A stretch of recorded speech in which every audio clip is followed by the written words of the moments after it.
Fala pessoal, tudo bom? Alan Hassen, presidente do CONASEP. Estamos aí em mais um podcast nosso, né? O Radar CONASEP, podcast aí do CONASEP, voltado aí às matérias atinentes aí da segurança privada, em todas as esferas, né?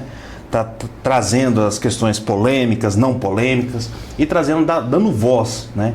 A esses profissionais aí tão valorosos aí. E hoje nós temos aí o nosso convidado, nosso deputado federal, delegado da Cunha. Muito obrigado, deputado, por estar presente aí conosco. Alan, eu que agradeço a oportunidade de estar aqui no programa. Aproveito para saudar todos os espectadores, todo mundo que está assistindo a gente, todo mundo que vai acompanhar e principalmente, né, a categoria envolvida, que são os nossos heróis não reconhecidos, os nossos vigilantes, né?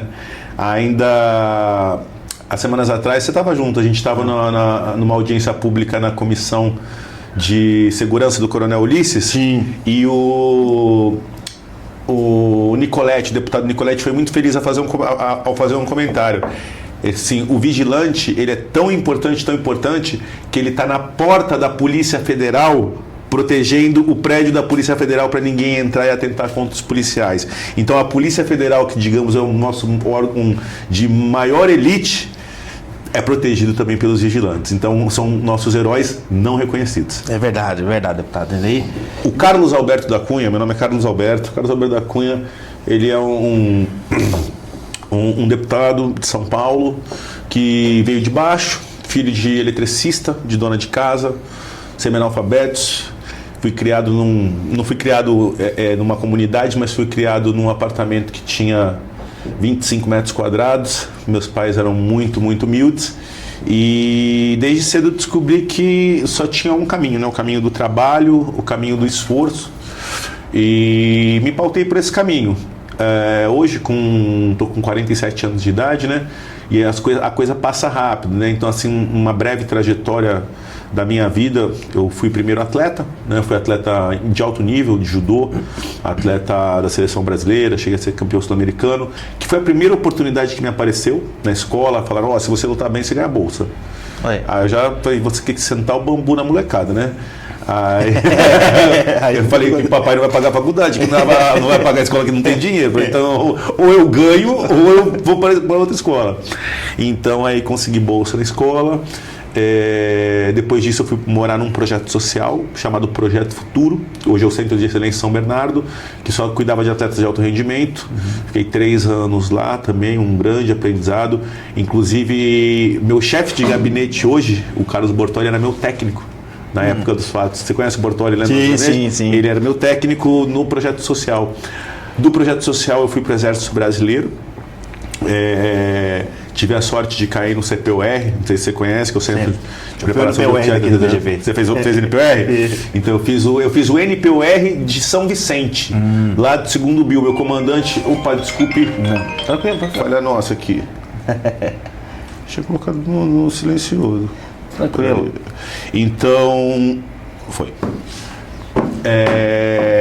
Meu primeiro comandante foi o general Fernando Azevedo de Silva, que era ministro da Defesa agora no governo Bolsonaro, né? Fiquei no Exército 4 anos, saí como primeiro tenente da reserva de infantaria. Do Exército, passei no concurso de delegado de polícia. Fiquei na ponta da linha como delegado 18 anos.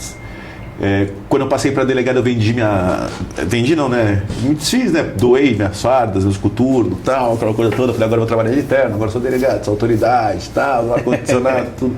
Aí quando eu cheguei na primeira delegacia, vi que não era bem assim, né? Já tive que arrancar gravata, arrancar tudo, fuga de preso, ladrão fugindo por um lado, tiro comendo pelo outro e tal.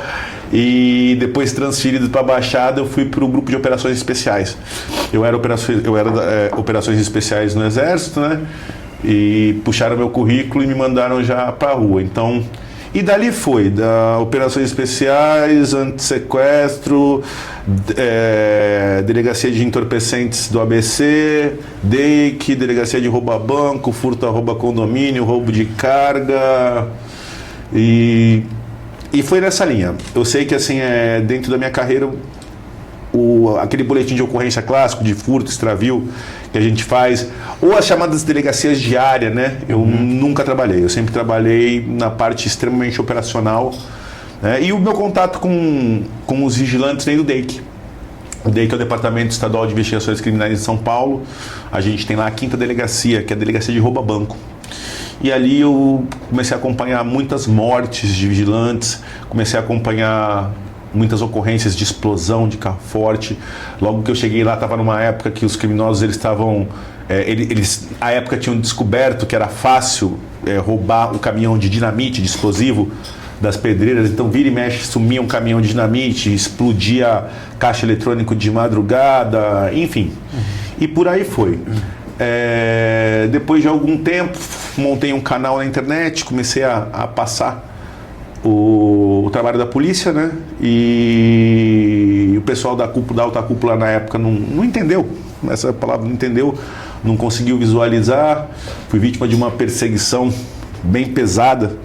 Eu gosto de ressaltar, eu nunca tinha tido, em 18 anos, eu nunca tinha tido uma apuração preliminar, um processo administrativo, nada. Eu era virgem, né? E depois que eu fiquei famoso, surgiram 17. Né? Então, assim, você vê que é uma coisa, estatisticamente não bate, né? Porque a estatística, ela é lógica, né? Então, alguém que em 18 anos de trabalho nunca teve, de repente tem 17 processos de uma vez só. Né? Mas foi uma briga grande. Muita gente acha que eu fui demitido da polícia, essa fake news corre. Quando você começa a fazer sucesso, você vira vítima de ataque, né? É uma coisa que eu não sabia e aprendi. Então tem essa fake news que eu aproveito para esclarecer. Sou delegado de polícia, estou afastado para fins do mandato. E muita gente fala, mas se você não for reeleito, assim, quero ser reeleito, sim, porque eu acho que tem um trabalho muito importante legislativo hoje, justamente por vir da ponta da linha. Por entender, tem muitos policiais que sabem como é que age o ladrão de banco, qual o planejamento para roubar um banco com um carro forte, como é que age o receptador, como é que age o grande traficante internacional, o pequeno traficante. E aqui, embora muitos deputados bem intencionados da segurança pública, nem todo mundo militou em todas as áreas da segurança sensíveis para poder fazer as necessárias alterações legislativas. Então, eu vim para cá achando que ia ser um trabalho que eu ia complementar, mas hoje, assim, não quero me achar não, mas hoje a minha figura dentro da Comissão de Segurança Pública e dentro da evolução da segurança pública no Brasil, eu sinto de fundamental importância. Tem gente para substituir, tem gente melhor, tem gente pior, mas é um trabalho muito importante. Então, acho que pelo menos uns 3, 4 mandatos para a gente começar a falar numa reforma da segurança pública. Mas, caso não seja reeleito, voltarei para a delegacia com o maior prazer, cabeça baixa, mão para trás, algema e cadeia no vagabundo. Que essa parte aí tá na massa do sangue, a gente vai sem nem pensar. Deputado a gente está aprendendo, mas essa parte a gente tem alguma expertise já. Não, mas isso é importante, né? Porque muitas pessoas não entendem, né? A gente vê nas redes sociais, agora que o deputado está vindo, está próximo de eleição, a gente rebate. Coloca, fala, não, negativo. Nada. Isso não é de agora. Então, esse esclarecimento é importante. Antes de ser parlamentar, quando eu estava lá no DEIC... Eu comecei a mexer com os vigilantes em 2016. A minha revolta é de 2016. Foi a primeira vez que eu cheguei no DEIC. Não, mentira, 2015. Cheguei no DEIC em 2015, passou um mês e meio. Na estrada Mogi Bertioga, 2 carros fortes da Protege descendo na estrada. Eles fecharam os 2 carros fortes com carro blindado, encheram de banana de dinamite o carro por fora. Se os vigilantes não abrissem, um vigilante abriu rapidamente, o outro vigilante não abriu, eles explodiram o segundo carro forte, machucou todo mundo. O vigilante que saiu executaram. E aí, quando eu vi aquilo ali, eu não era da rouba banco, era da rouba condomínio, né? Só que é porta com porta, né? O departamento tem várias delegacias. E fui falar com meu colega da rouba banco, eu falei, ô Fábio, caiu os vigilantes e tal. Os vigilantes estavam lá com a 12. Eu falei, não, mas Deus fura e tal. Eu não sabia, desculpa a minha ignorância. Ô, da Cunha, que fura? É 38, 380 é a 12. Eu falei, como é que os caras seguram os caras, velho? Ele falou, não segura, por isso que não segura, por isso que os vagabundos sabem. Os vagabundos sabem quanto que cabe dentro do cofre do carro forte. 2 carros fortes fez a boa. E foda-se a vida do vigilante. Eu falei, pô, mas isso não tem cabimento, cara. Ele falou, não, tem cabimento sim, é isso aí, infelizmente é isso aí mesmo, acabou, tá. E aí comecei a acompanhar e comecei a me indignar, né? Do mesmo jeito que me indignava também quando, raríssimas exceções, um vigilante sim, era aliciado por uma quadrilha. Né? O pessoal, o vigilante mora perto do vagabundo. O vigilante mora perto do vagabundo. Né? Infelizmente ele não tem grana para morar num lugar de médio padrão. Não tem. Olha, se você me mostrar, porque o piso é baixíssimo, risco de vida altíssimo, atenção altíssima, e a partir dali eu comecei a observar e a mexer, né? Mas, assim, foi uma grata satisfação o nosso encontro, e com a deputada Rosângela também, porque eu não sabia que havia essa organização em torno da segurança privada, né? Os trabalhos que vocês vêm desenvolvendo, a Carteira Nacional de Segurança Privada. Pô, um negócio fantástico, uma coisa maravilhosa, uma coisa que regulamenta, é uma coisa que dá valor, dá identidade àquele vigilante, né? A gente já conversou disso. Nos Estados Unidos, a segurança privada, ela é um braço da segurança pública. Ela está ali do lado para dar força, sabe? Como você também me falou, o vigilante, no exercício da função deparado com o vagabundo, como você falou, ele tinha que ter poder de polícia para dar voz de prisão. Sim. Até chegar a autoridade de segurança pública e tomar. Mas ali ele tem preparo e tinha preparo para representar. Sabe, eu tenho certeza que se os vigilantes tivessem porte de arma, falo isso em todo lugar, o que ia ter de vagabundo tomando tiro, roubando velhinha na rua, porque vagabundo além do vagabundo ser vagabundo, né, onde que eu entro nisso? O vagabundo ladrão, ele não gosta de trabalhar. Porque ele quer fazer um roubo, gastar o dinheiro, ficar de boa, tal. O traficante não, o traficante é um cara que trabalha. O traficante tem que fazer contabilidade, subornar os outros, fazer mal para todo mundo, tal, mas dá trabalho. Ele tem que trampar, ele tem que ver quanto que vendeu, quanto não vendeu, tal. Ele é diferente do ladrão. O ladrão não, o ladrão quer fazer uma cena de crime e ficar coçando. E além disso, ele é covarde, né? Porque ele só vai onde ele sabe que é muito mais fraco que ele. Então ele vai na mulher, ele vai na idosa, no idoso, vai na criança. Então se esse mundo de vigilantes aí estivesse se deslocando armado, eu tenho certeza que ia ter muita legítima defesa de terceiro. O vigilante ia olhar um assalto do lado dele, ia sacar o canhão e pau, pau, pau. Né? E aí a gente ia... despachar mais gente pro lugar que tem que ser mesmo, que é o inferno. Mas a gente chega lá. Não, deputado, isso é importante, né? Essa do CONASEP, que é a Carteira Nacional de Segurança Privada. Justamente para dar essa credibilidade. E além mesmo do contratante. Eu vou contratar um porteiro. O porteiro, ele vai estar. Quando ele vê lá com a carteira válida, ele vai ter um QR Code, ele vai ver, não, tá válida, por quê? O antecedente criminal do porteiro tá ali, tá feito averiguado. Ele vai ver lá o QR Code, lá vai ter as formações que ele é formado, né? Então, o vigilante. E assim, nós do CONASEP entendemos que segurança privada é tudo aquilo que nós pagamos para ter uma segurança. Ou seja, porteiro para nós enquadra em segurança privada. O vigia, o controlador de piso, controlador de acesso, bombeiro civil, brigadista, socorrista, salva-vidas, todos esses que você paga para ter a sua segurança, a gente entende como segurança privada. E pior que tem gente que não entende, né? Que nem aconteceu no nosso evento lá em São Paulo. Sim. Entidade que deveria representar, e pasme que era entidade laboral, que deveria ficar ao lado do profissional. Boicota, faz coisa por questões de politicagem, questões de interesses ocultos, né? Interesses capciosos, vamos se dizer assim, entendeu?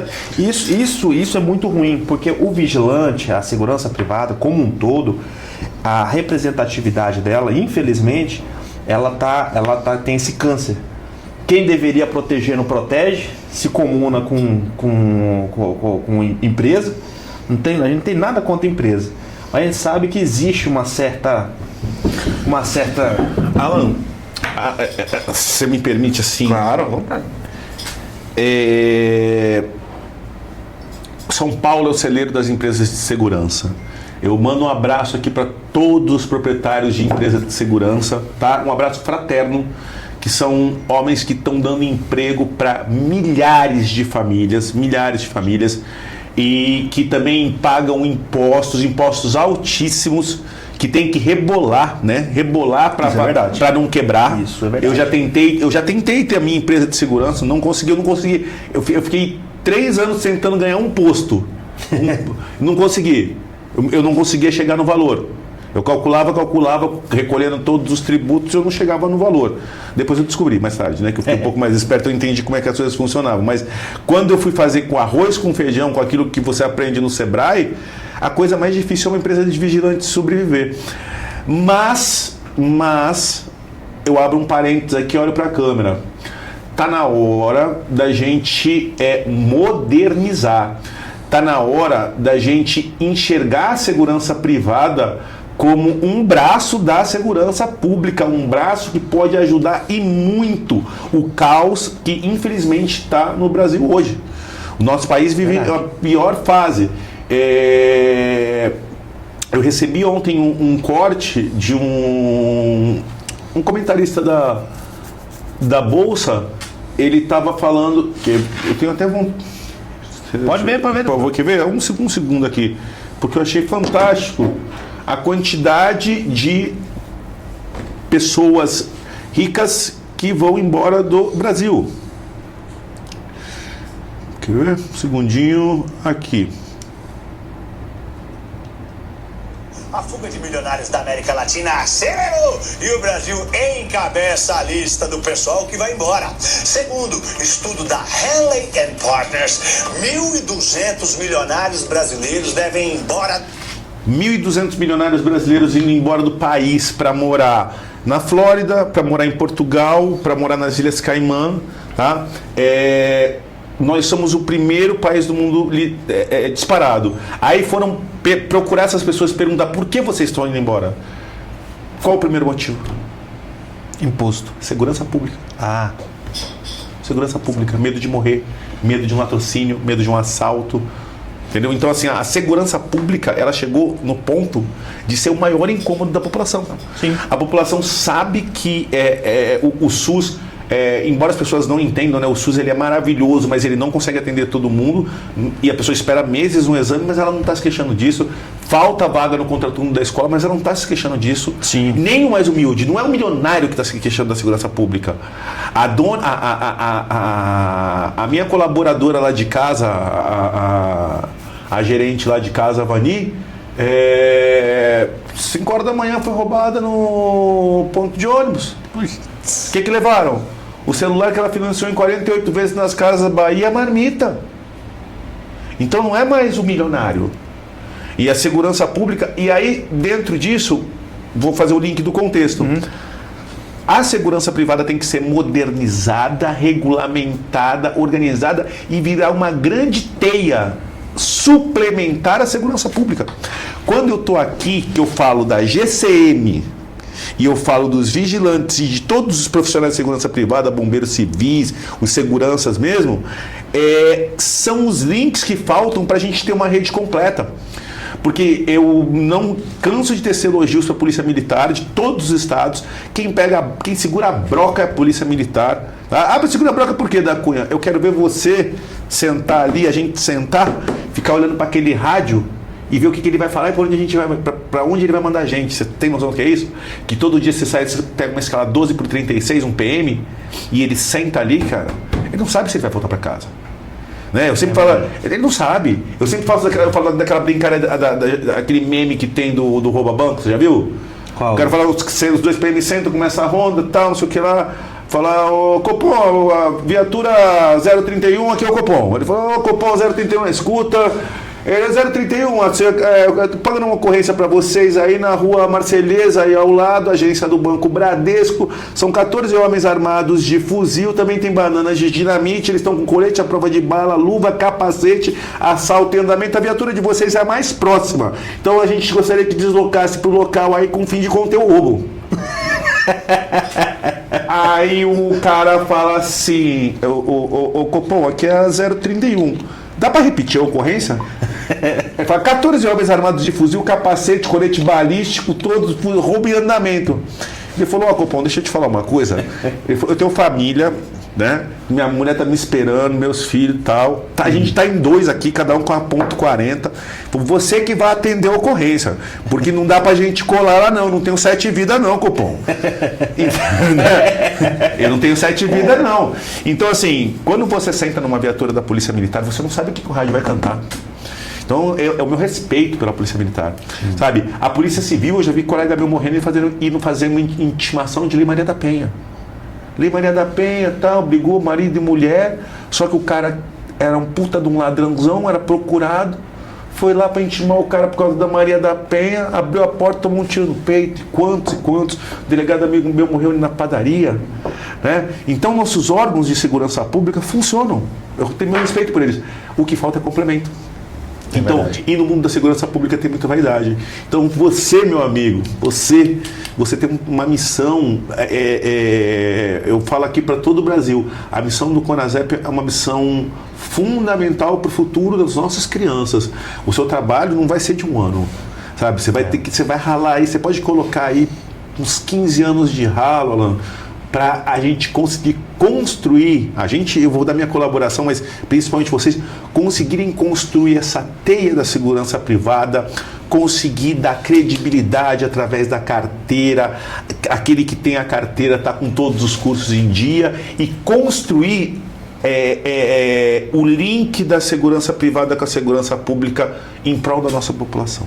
Esse é meu ponto de vista, sabe? Então, assim, é um trabalho que começa aqui agora. Então, eu estou aqui por idealismo. Nenhuma outra palavra. Idealismo. Né? Porque se cada município... Eu sou a favor de GCM em todos os municípios. Não existe cidade sem xerife, velho. Desde o Faroeste. É verdade. Pega um filme do Faroeste lá, o Lennon que está aqui acompanhando. Vocês não estão vendo, gente, mas o Lennon está aqui acompanhando. O Lennon é da época do dólar furado. Ele assistiu o dólar furado. Não é que o cara... Você lembra desse filme, Lennon? Dólar furado, tá vendo? Eu falei que era... Chegou na Câmara dos Deputados junto do Dr. Ulisses.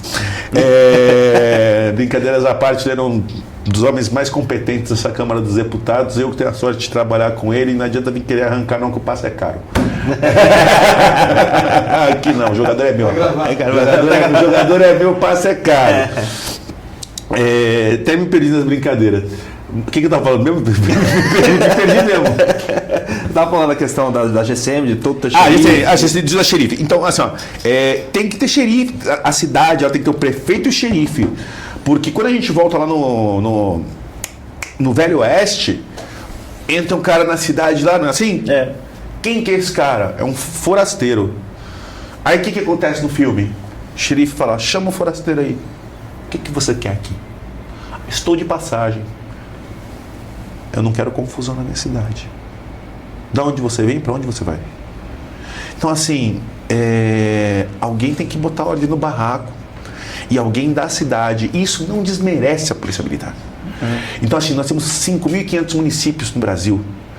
Né? A gente não tem GCM nem em 30%. E, assim, a outra visão de que se a cidade é pequena não tem que ter GCM. Não. Você pega um condado americano, vai ter o xerife e 10 policiais. Vai lá meter a cara com eles. Vai bagunçar a cidade deles. Eles botam óleo na cozinha. Os caras vieram em 30. Polícia Estadual. Polícia Estadual, reforço. Vai, cacete. Então, assim, eu acredito muito na questão da Polícia Municipal. E o próximo braço, qual que é o próximo passo da Cunha? É uma rede organizada, integrada com comunicação de segurança privada, que você tenha, inclusive, possibilidade de mobilização. Mobilização em defesa da sociedade. Isso é muito importante. Em defesa da sociedade. Entendeu? Então, assim, por isso que eu falo. Eu estou aqui por idealismo, Você tá procurando voto, não sei o que lá. Cara, se você gostar de mim, vota em mim. Se você não gostar do meu trabalho, não vota em mim. Porque eu não quero eu não quero barganha de voto, eu quero que você acredite no que eu tô falando. Entendeu? E no que eu acredito é no seguinte, a municipalização e a organização da segurança privada é o encaixe que falta para a gente ter uma mega teia de segurança pública. E o fortalecimento da legislação, que é a parte que eu estou hoje em dia trabalhando. Aprovei aumento de pena da pena do crime do furto de roubo, aprovei o Cadastro Nacional de Facções Criminosas, que eu sempre fiz, organização criminosa, PCC, Comando Vermelho, esses pregos aí que acham que são alguma coisa, tudo mando de prego. Lei de aumento da pena da receptação. Enfim, uma série de legislações penais. A gente tem que mudar a lei de drogas, a lei de entorpecentes tem que ser mudada. Não é que não tem que prender traficante, mas a gente tem que prender o traficante, não o trouxa traficante. O cara que está lá em cima, né? O cara que está com a bolsinha ali vendendo 150 gramas de maconha, ele é um otário. Não tem outra palavra. É um otário que, se ele estivesse trabalhando, ele ia ganhar um pouquinho, talvez um pouco menos, ia dormir sossegado. Na primeira vez que ele cai ali, ele ia puxar a cana de 5 anos. A cana dele, por isso que a legislação tem que ser mudada. A cana desse cara que está com 200 gramas de maconha e a cana do cara que está mandando 1 tonelada de cocaína pura para a Europa é a mesma cana. É a mesma cana. Não existe uma gradação. A gente não tem critério objetivo, né? Tá essa briga com o Supremo, se pode 40 gramas. Eu nem entro nessas brigas porque elas são pequenas. Meu respeito ao Supremo também, mas são soluções emergenciais. O Congresso tem que enfrentar isso. O Congresso tem que enfrentar a lei de entorpecentes. Se você puxar a nossa população carcerária, mais de 50% da população carcerária não é feita de ladrão de banco, de estuprador. É feita do traficante meia boca. Do mula, né? Da mulinha ali que vende uma mixaria. É ele que entope a cadeia. Não tem vaga, a gente tem que buscar alternativas para o sistema carcerário e tal. Não tem vaga, por quê? Porque a gente está aprendendo conforme a lei. Mas a gente tinha que ir em cima do grande traficante. Sempre que eu prendi um traficante de biqueira, assim, lá na Zona Leste de São Paulo, tal, que tem que prender também. Porque senão o rato vai saindo do buraco, daqui a pouco ele está vendendo droga no meio da rua. Você vai na feira, barraca do peixe, barraca da fruta, barraca da verdura e barraca da droga. Você vai chegar nesse nível. Você chega nesse nível se você não coagir. Mas eu sempre que eu prendi, olhar para a cara desse traficante, eu falava, deixa eu te falar um negócio. Quem que é teu patrão? Pô, não sei, o gerente que deu essa bolsa aqui para vender. Eu falei, quanto tá ganhando? Quanto? Tá na bolsa aí? Tá. Sabe que aqui na bolsa a cana é maior, né? Tá ganhando quanto? Eu tô ganhando o turno de 6 horas aí, eu ganho R$400. Putz. Eu falei, porra, vai resolver a vida, hein, mano? Eu falei, e a resolveu ir lá, hein? Achou a corrida, hein? Tá malandrão, hein? Eu falei, e agora? Quanto que tu vai gastar de advogado? Não tem advogado não, senhor. Eu falei, você sabe, o cara que você trabalha, você sabe o que ele está fazendo agora? Ele está lá na Zona Sul, ele está num... Como é que é o nome daqueles negócios de rico que eu não sei? Eu sou meio maloqueiro. No rooftop. Ele está lá na Zona Sul, no rooftop, com a gata dele, tomando um drink, olhando São Paulo, e ele nem sabe que você está sendo preso. Ele nem sonha que você está indo para a cadeia. Porque ele tem 20 biqueira, abaixo dele tem um gerente geral, abaixo do gerente geral tem um gerente regional e abaixo do gerente regional tem esse outro trouxa aí que faz o reabastecimento da tua bolsa, que é outro merda, que é um gerentinho de merda também. Mas o traficante tá com a gata dele, cara, no rooftop, e você tá indo pro CDP, velho. Falei, pô, vai trabalhar, cara, é muito melhor, eu te garanto, vai ser mais ralado, mas você não... Quando depois de 3 meses de cadeia, se a gente encontrar um dia, você me fala se valeu a pena ou não, porque a cadeia é dura, velho, cadeia é pra macho, não é pra qualquer um não. Enfim, então, já viu que eu falo demais, né? Não, mas tá bom. É que não dá pra falar mesmo, justamente. Acho que eu falo demais. Então, assim, a gente conhecendo a realidade da segurança das ruas, a gente precisa fazer um trabalho para a coisa mudar. Esse governo atual é um governo que está brincando de fazer segurança pública. O mundo está acabando, o ministro desenhou uma PEC mais uma vez, não vou ser deselegante, meu respeito, desenharam uma PEC. Mas uma PEC de gente que não conhece o crime. Gente que não sabe quantos golpes de estelionato acontecem na internet num dia, quantos receptadores de carga de polietileno, de relógio tem, quem são os receptadores de relógio, sabe? Quem são os ladrões de banco? Não sabe. Aonde tem que mexer na legislação? Então, eu vejo que assim, esse processo de reforma da segurança pública do Brasil, ele começou agora, ele está politizado, não é um processo técnico, não é um processo técnico feito por gente técnica que sabe como funciona. E tá dando uma resposta, porque assim, qual a pauta da próxima eleição? A pauta é segurança pública. Aí você vê deputado que trabalhou a vida inteira só na indústria, no comércio, que é de outro setor, tal, falando assim, agora é segurança, que a gente vai prender e tal. Eu falei, rapaz, mas você nunca prendeu nem o dedo na porta. Né? Não prendeu nem o dedo na porta, agora você quer prender quem? Espera aí, continua no seu setor lá, que deixa o pessoal que conhece trabalhar aqui. Pra gente poder andar. Mas voltando para o CONASEP, eu vejo essa grande missão.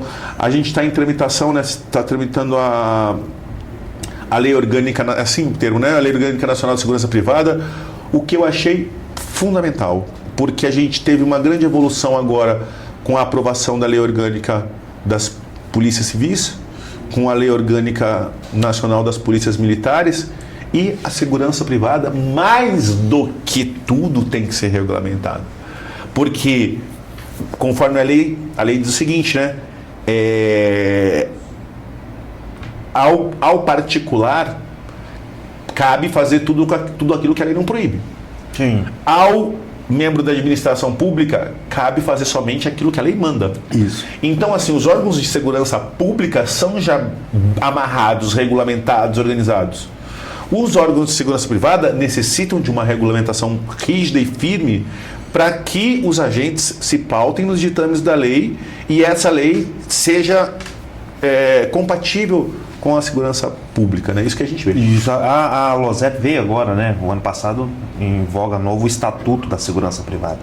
Lógico, houve alguns avanços, mas algumas coisas foram tiradas que eram essenciais. Exemplo dele mesmo é a questão, hoje, na antiga lei da segurança privada, ele tinha a prisão especial, decorrente do serviço, alguma coisa.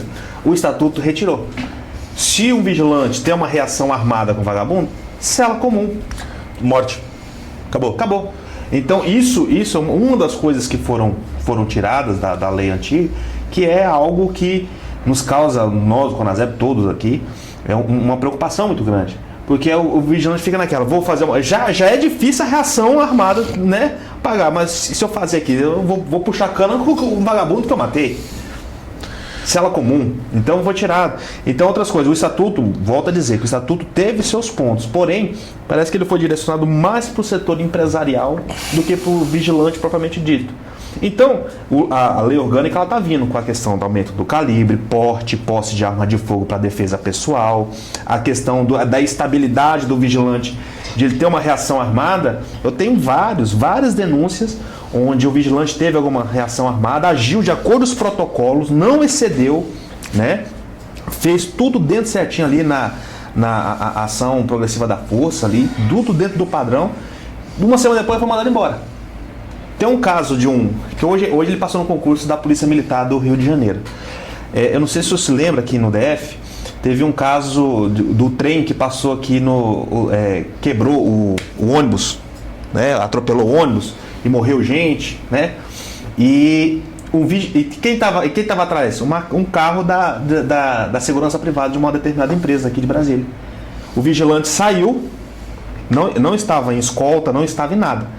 Ele estava voltando para a base, ele saiu, viu o acidente e foi fazer o socorro de duas mulheres que estavam dentro lá, ele tinha o primeiro socorro, curso de bombeiro civil. 3 dias depois ele foi mandado embora. Então, essas questões que acontecem, essas instabilidades que tem no estatuto, que não prevê, então a LOSEP está vindo, juntamente com isso.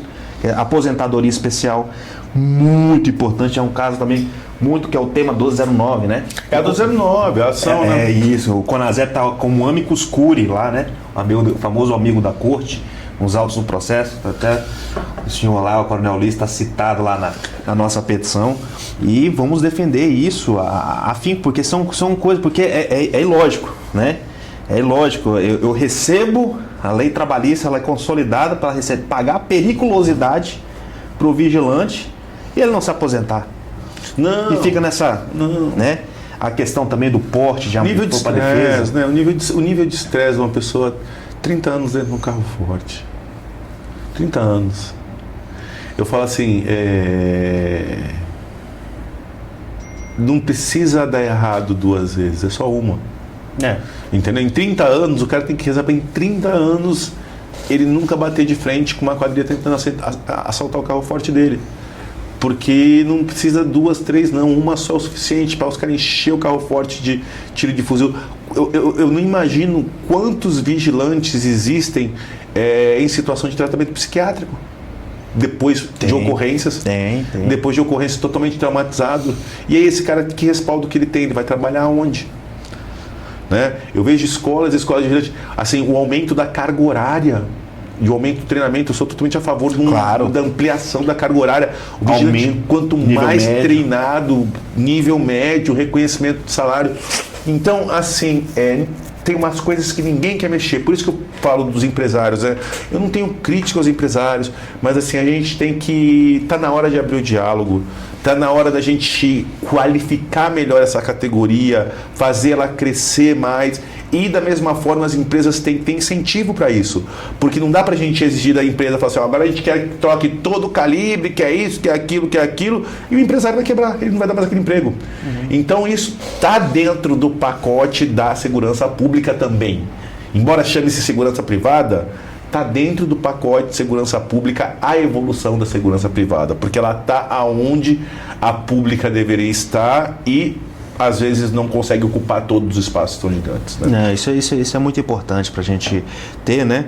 Eu tinha até, por exemplo, tem um rascunho de alguns projetos, né? Que a gente poderia ver isso no âmbito, até pedir para o senhor sobre isso, de fazer uma alteração simples na lei de licitações, onde as atas de registro de preço exclusivamente de segurança pública puderem ser aderidas pelas empresas também de segurança privada. Porque automaticamente eu consigo comprar um material, porque, lógico, né? Existe aquela questão tributária, eu consigo comprar um material de maior excelência, de maior calibre ou maior qualidade, com o valor que eu iria comprar uma coisa intermediária ou pouca. Não tem nem o que falar. Não tem nem o que falar. Aí que a gente entra, é o que eu falei. Assim, da Cunha, não sei o que lá, você quer defender vigilante, você está querendo voto de vigilante, porque a eleição está chegando e tal. Não, amigo, não estou querendo voto de vigilante, nem defender vigilante, quero defender a população. Mas assim, eu estou olhando para você que é empresário. Se você não tem como, eu não tenho como cobrar, você concorda comigo? Sim. Você não tem como cobrar do empresário trocar todo o staff de armamento dele por armamento novo, de última geração tal, sem nenhum incentivo, sem nenhum benefício fiscal, sem nenhuma forma de ajuda, ele vai quebrar. Sim, ele vai quebrar. Então é complexa. E tudo que é complexo, né, geralmente o povo vai barrigando. Se você pegar podcast meu de 2020, 2019, eu falava assim, vai chegar a hora que vai explodir. Eu falei, só vão mexer na hora que vai explodir. Faz mais de 6 anos que eu peço a criação do Ministério da Segurança Pública. Não é Ministério da Justiça e Segurança Pública. Justiça é uma coisa. Sim. Segurança Pública é outra. Né? E até hoje não foi criado o tal do Ministério da Segurança Pública e já explodiu. Já explodiu. A gente está com, né, 1.200 milionários indo embora do país, dinheiro, emprego, renda, por causa da segurança pública.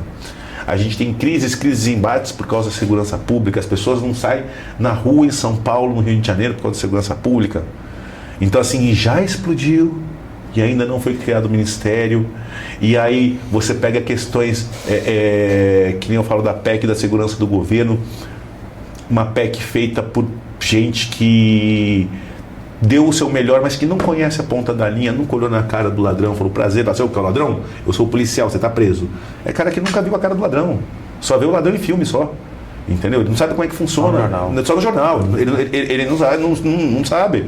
Se o ladrão apresentar para ele, tudo bem, eu sou ladrão. Ele vai falar assim, pô, prazer, eu sou polícia. E agora, o que a gente faz? Entendeu? Então o cara pegar aqui e ficar digitando isso, digitando aquilo, ele tem que conhecer a ponta da linha, ele tem que saber o que acontece.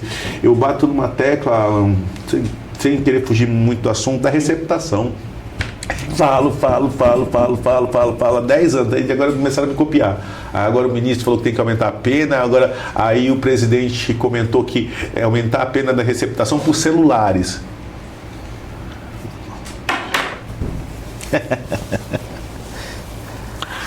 Então assim, o nome disso legislar, é você criar a lei bombeiro. Você viu um incêndio, você está sempre correndo, você está sempre atrás, entendeu? Acontece o problema, você corre lá atrás, aí você fala, paguei. Agora quem roubar celular, receptador de celular tá lascado. Aí começam a fazer receptação de carga de dinamite. Puta que pariu, agora olhei para dinamite, corre lá. É uma coisa só. O receptador de relógio, o de carga roubada de alimentos, o de cobre roubado, o receptador de celular roubado, de carro roubado, peças de veículo, é um receptador. Ele é um receptador. Então, quando você vê gente que não entende mexendo, a pessoa pega, olha um problema e dá uma resposta de bombeiro e política. E não uma política de segurança pública a longo prazo. Que é você... Por que alguém rouba? Quando eu cheguei na delegacia de roubo de cargas, porque trabalhei acho que um ano. Primeiro correio, cheguei na delegacia, caiu um roubo de carga na estrada, não sei o que lá, vamos lá, vamos embora. Pulei na viatura, chegou lá, tinham levado 2 caminhões, tinham ficado um para trás. Escuta só, Lennon. Polietileno, sabe aquelas bolinhas de polietileno? Aquelas bolinhas? Um caminhão inteiro cheio daquilo. Ignorante aqui, né? Olhei pra cara dos meus polícias e falei, mas quem que rouba isso aí? Quem que faz que isso aí? Os policiais falaram, chefe, quem rouba é o concorrente, né, chefe?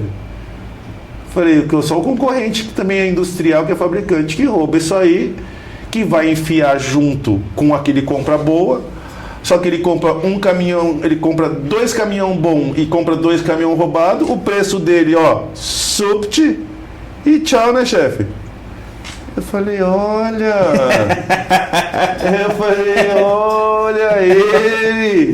Falou, doutor. Falou assim, então, ou seja, se não tivesse ocorrido uma encomenda anterior, para que eu vou na pista meter o cano na cabeça de um caminhoneiro que tá cheio de bolinha de plástico? Você acha que o ladrão sabe o que fazer com aquilo? O ladrão sabe onde que ele tem que entregar e quanto que ele vai receber. Só isso. Entendeu? Mas aí você vê a receptação, que é um grande monstro hoje em dia, quando o governo vai lidar, a receptação do celular. Meu Deus. É uma piada, né? Entendeu? É falta de profissionalismo. É falta de profissionalismo na segurança pública. Sabe? É falta de grupo de trabalho, é falta de gente organizada, é falta de diálogo. Um congresso de direita com um governo de esquerda, que nunca fez, que não tem intimidade com a segurança pública. Não sabe fazer. Aí quer fazer segurança pública, apresenta um monte de coisa para um governo, para um congresso de direita, um congresso que nunca teve tanto delegado de polícia, nunca teve tanto agente da segurança pública. O congresso faz assim, pelo amor de Deus, o que é isso aqui? Aí começou o debate, esse debate começou em fevereiro, março, começaram a falar da PEC da segurança? Foi. Fevereiro. Começou fevereiro? Começou fevereiro. Leno, pergunta aqui, o Leno não está no ar, galera, mas ele vai responder que vocês vão estar no ar. O que avançou da PEC da segurança até agora? Tem comissão criada? Não. Alguma coisa foi votada e discutida? Até agora não. Quantos meses? 6 meses. Você tá entendendo? Você tá entendendo? Vai resolver como, cara? O Congresso trabalha a passos de tartaruga. Passos de tartaruga, porque vem um projeto de lei de gente que não é do ramo, sabe? Assim, se fosse um projeto de lei, alguma coisa trabalhista, talvez eles tivessem mais conhecimento de causa, com todo respeito, não. Mas assim, não tem conhecimento de causa de de segurança pública. E mais uma questão de segurança pública que eu coloco aqui. E tem o lobby também, né? O lobby é fraco, né? Se fosse um lobby empresarial, era rapidinho. Aí andava. Exato. Aí andava. E tem outra questão da segurança pública e da segurança privada que as pessoas não enxergam. Onde é que começa a segurança pública? Onde é que ela começa? Ela começa a hora que tem um vigilante na porta de um estabelecimento, depois passa uma viatura da polícia militar rondando. A segurança pública começa no ostensivo, né? Uso progressivo da força. Sim. Então, a presença da autoridade policial. Se você estiver na padaria, está na padaria tomando um café, e entrar 2 policiais militares, você sem pensar, o seu corpo faz assim, ó. Sem pensar, pode conferir. Do mesmo jeito. Lá tranquilizado. Você fica atento. Você fica atento. Do mesmo jeito que se você estiver dirigindo, você olhar um CT lá na frente, você já coloca o cinto. Então, o primeiro passo da segurança é a ostensividade. Ostensividade não segurou, o crime aconteceu. A gente vai para a repressão. Entra a Polícia Civil em cena. Aí a Polícia Civil vai começar a investigação, tal, não sei o que lá. Pô, a investigação prendeu. Acabou a segurança pública? Não. Aí vem o processo criminal. Processo, um promotor de justiça, juiz criminal, defesa, advogado, tal. Boa, tinha culpa, condenação. Acabou a segurança pública? Não. Vai começar a execução da pena.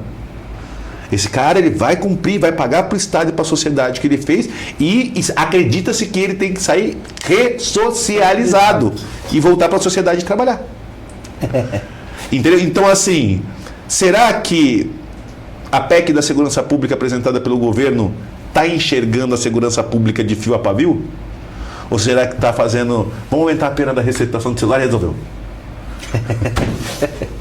Pois é, deputado. São essas coisas que a gente fica assim.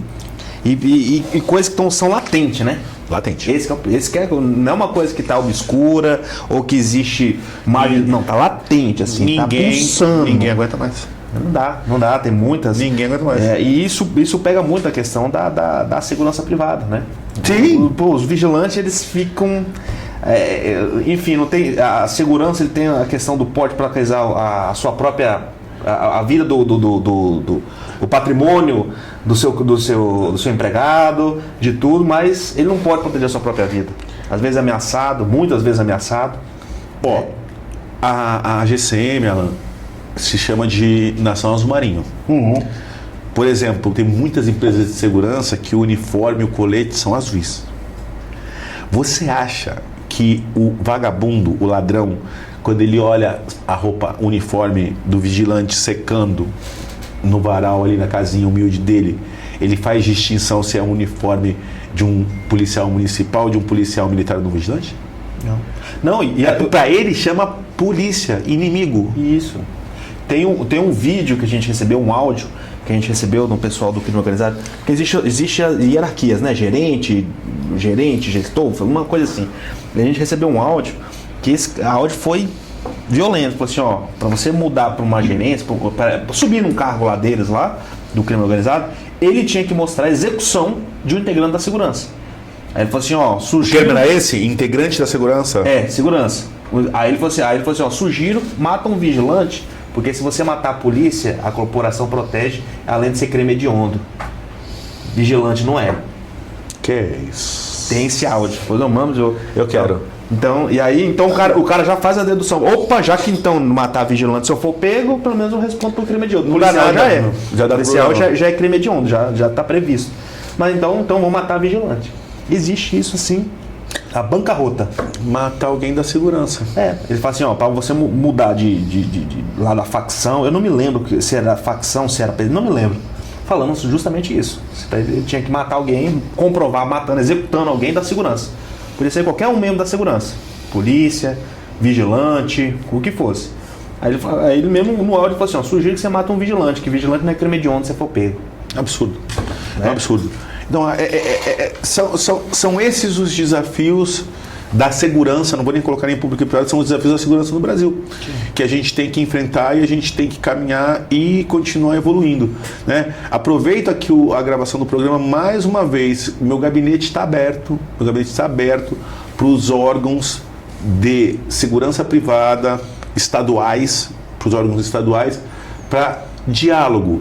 Tanto os órgãos que defendem os empregados, quanto os órgãos dos empregadores, os sindicatos patronais e os sindicatos laborais. Gabinete 831, anexo 4, Câmara dos Deputados. A única coisa que eu peço a todos é, vamos abrir esse diálogo. Isso é importante. Vamos abrir o diálogo. Vamos fazer, sabe, vamos fazer, não tem como mudar o calibre. Pô, cara, não tem como. Vamos deixar o povo continuar morrendo sem ter...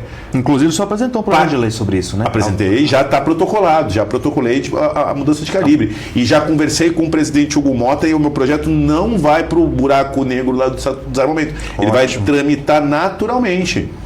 Entendeu? Então, assim, chegou a hora, sabe? A segurança pública está mudando, está se reestruturando, a segurança privada precisa se reestruturar. E isso só vai acontecer com o diálogo. Sim. Né? E ignorar isso e continuar barrigando é só empurrar o problema, porque uma hora vai quebrar. Uma hora quebra, não? Isso eu agradeço, deputado, tudo que o senhor tem feito, né? O senhor sempre traz aí a questão do CONASEP, né? Nós temos esse propósito, né? Eu não sei se você ouviu, nós temos esse dilema aqui, ó. O propósito é maior que nosso ego. Esse é um lema fantástico nosso, que nós estamos juntos, fantástico. Fazendo esse trabalho, pouco a pouco, né? Tendo vários embates, várias coisas aí com, enfim, que até alguns governantes, né? De alguns locais que infelizmente mais para na esquerda, é meio difícil em alguns estados a gente conseguir isso, mas graças a Deus a gente está conseguindo. Passos, né, poderia ser por interesse maior, um pouco mais rápido, mas enfim. A gente tá fazendo. Eu vou sugerir, desculpa interromper, mas eu vou sugerir a você, na qualidade de líder do CONASEP, uma sugestão aqui, vou até deixar gravado, a possibilidade de enviar convite para representantes dos sindicatos, tanto de sindicatos das federações, de empregadores e empregados, para a gente fazer uma reunião aqui em Brasília, ou pegar a sede de um estado, uma primeira reunião de trabalho para a gente escutar, ver o que eles pensam, quais são as dificuldades, para a gente conseguir, através do diálogo, evoluir e dar segurança para a população, né? Sim. Então, assim, você, líder máximo do CONASEP, que é o órgão federal, se você puder... Uma outra possibilidade, vamos fazer o seguinte, a gente tenta requerer uma audiência pública. Uma audiência pública e convidar os órgãos, quem não puder vir pode vir de forma remota, tal, para a gente abrir esse debate. Tá? O que está faltando para a gente atualizar o calibre das armas? O que está faltando? Quais as dificuldades do empregador? O que o empregador vai apresentar para a gente? Eu preciso disso, eu tenho que fazer gradualmente, eu preciso de 3 anos para mudar o meu acervo de armas todinho. Tá? Os sindicatos dos trabalhadores são contra o porte? Por quê? Por quê? Por que você é contra o porte? Porque o vigilante, você não confia no teu homem? Então vamos dar mais treinamento. Vamos aumentar o treinamento. Se você acha que não tem condições no primeiro momento, aumentemos o treinamento. Então, assim, eu acho que está na hora da gente abrir e debater para entender aonde estão as travas para a gente poder avançar. Eu concordo. E vamos fazer essa reunião. Requerimento.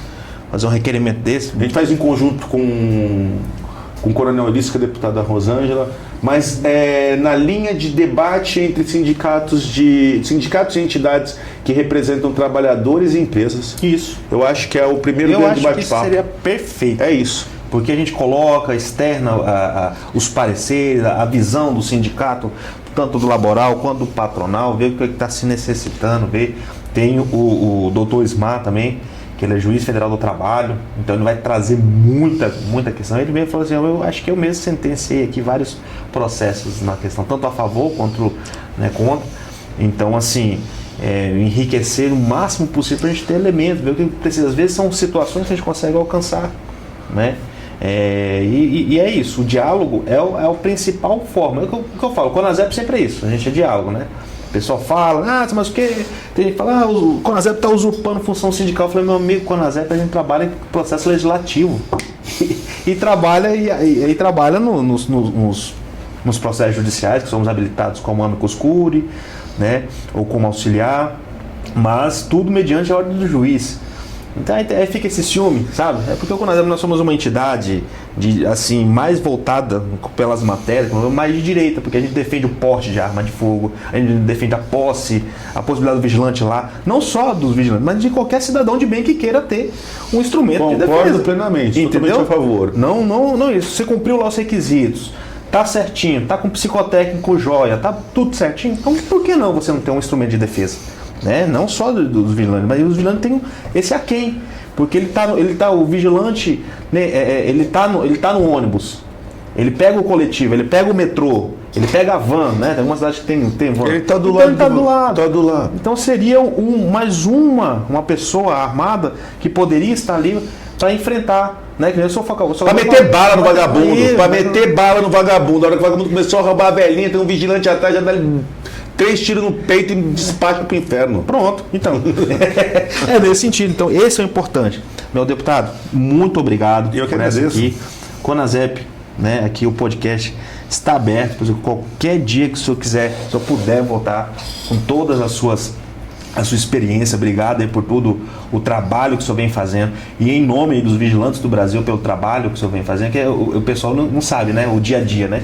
Eu falo com alguns vigilantes, mas foi protocolado ontem, por que eu já falei assim, meu amigo, você é tão bom protocolar hoje, aprova amanhã na outra comissão, e depois de amanhã na outra, e aprovou, sancionou, seria tão lindo se fosse DG, né?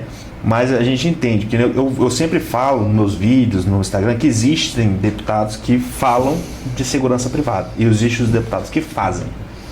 O senhor Coronel Ulisses, o deputado Thiago Flores, a deputada Rosângela, sempre mais fazem do que falam. Né? Então, essa é a questão. Eu digo assim, nós temos que cobrar os nossos parlamentares, nós temos que cobrar disso sim, mas também nós temos que ser justos e olhar e ver o que está sendo feito. E ver o que está sendo realizado.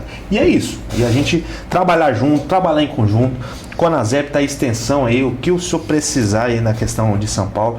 Eu já digo uma coisa, deputado. Vamos montar uma sede física do CONASEP São Paulo. Vamos montar uma sede física no CONASEP São Paulo. Tem todo o meu apoio que eu puder ajudar, eu estou à disposição. E você é um parceiro lá. Pode deixar. Tamo junto, meu deputado. Pessoal, obrigado aqui, nosso deputado federal, delegado da Cunha, nosso convidado aqui de honra especial. Você que não está inscrito no canal, se inscreva, ativa o sininho aí para receber as notificações e teremos mais aí pessoas, né? E vamos aguardar essa audiência pública, não é, meu deputado? Um abraço a audiência pública. Um abraço para todos. Bom, a gente tem que...